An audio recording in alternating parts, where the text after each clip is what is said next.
Assalamualaikum warahmatullahi wabarakatuh.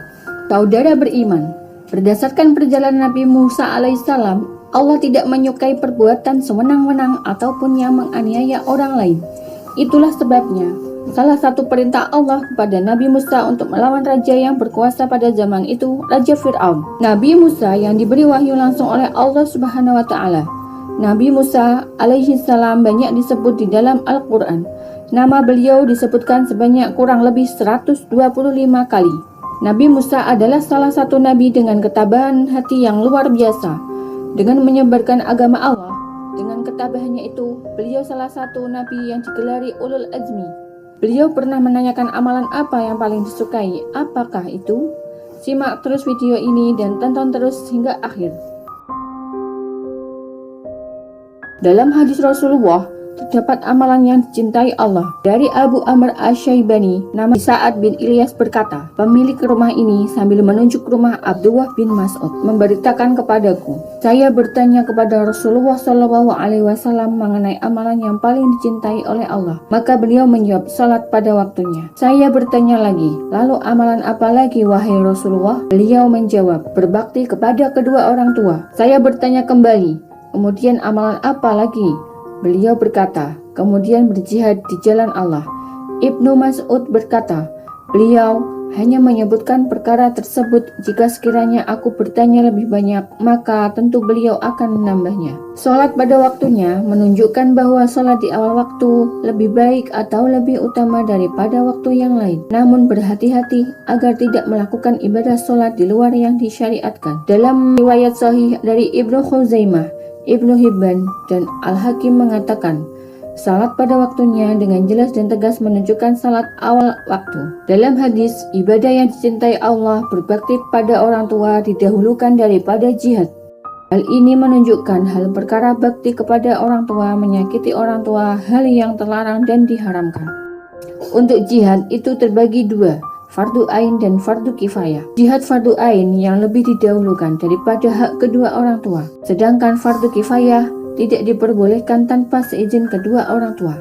Jihad menurut hukum Islam memiliki makna yakni segala bentuk usaha untuk penerapan ajaran Islam dan pemberantasan kejahatan serta kedoliman, baik terhadap diri pribadi maupun masyarakat. Perlu diketahui bahwa hadis-hadis yang ada berbeda-beda amalan yang paling utama dan berbeda urutannya. Dalam kitab Mukasyyafatul Qulub karya Imam Al-Ghazali diceritakan dialog antara Nabi Musa alaihissalam dengan Allah Subhanahu wa Ta'ala tentang amalan yang disukai Allah Subhanahu wa Ta'ala. Wahai Allah, aku sudah melaksanakan ibadah, lalu manakah ibadahku yang membuat engkau senang? Apakah salatku? Allah menjawab, salatmu itu untukmu sendiri, karena dengan mengerjakan salat engkau terpelihara dari perbuatan keji dan mungkar. Nabi Musa pun bertanya lagi, apakah Allah menyukai zikir yang dilakukan Nabi Musa alaihissalam? Allah pun menjawab, zikirmu itu untuk dirimu sendiri, membuat hatimu menjadi tenang. Nabi Musa pun terus menggali amalan apa yang disukai Allah Subhanahu wa Ta'ala. Dan apakah puasaku? Kemudian Allah Subhanahu wa Ta'ala menjawab, puasamu itu untukmu sendiri, melatih dirimu untuk memerangi hawa nafsumu sendiri. Tak sampai di situ, Nabi Musa masih bertanya, lalu apa ibadahku yang membuat hatimu senang ya Allah? Allah pun menjawab, sedekah serta perbuatan baikmu, itulah yang membuat aku senang, karena saat engkau membahagiakan orang yang sedang susah, aku hadir di sampingnya. Dari dialog tersebut, ibadah-ibadah seperti salat, puasa, dan zikir menjamin Allah senang pada kita. Walaupun pahala tinggi,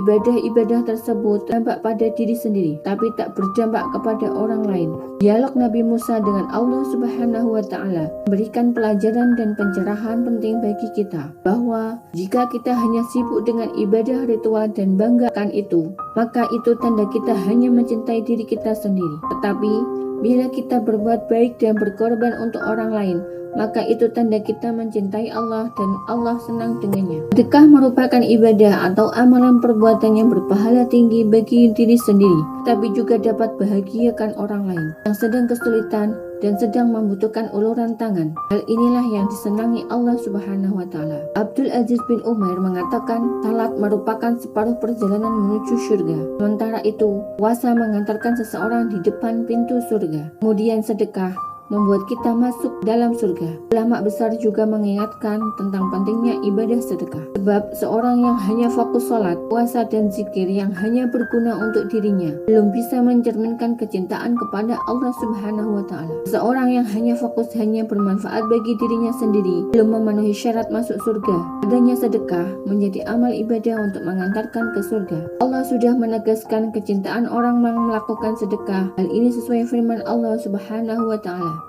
Sedekah, infak, zakat, serta perbuatan baikmu, itulah yang membuat aku senang. Karena tatkala engkau membahagiakan orang yang sedang susah, aku hadir di sampingnya, dan aku akan mengganti dengan ganjaran 700 kali. Al-Baqarah 261-262. Saudara beriman, sedekah adalah amalan yang paling disenangi Allah Subhanahu wa Ta'ala. Berdasarkan dialog dengan Nabi Musa alaihissalam, sedekah sebab seseorang masuk surga akan meredam murka Allah dan menambahkan umur panjang.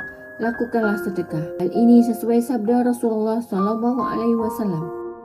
Sesungguhnya sedekah itu memadamkan murka Allah dan mencegah dari proses kematian yang su'ul khotimah. Hadis riwayat Tirmidzi.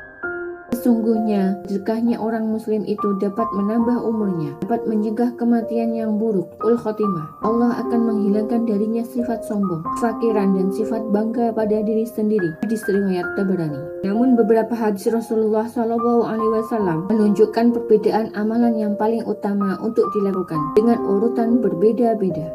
Allahu a'lam bishawab.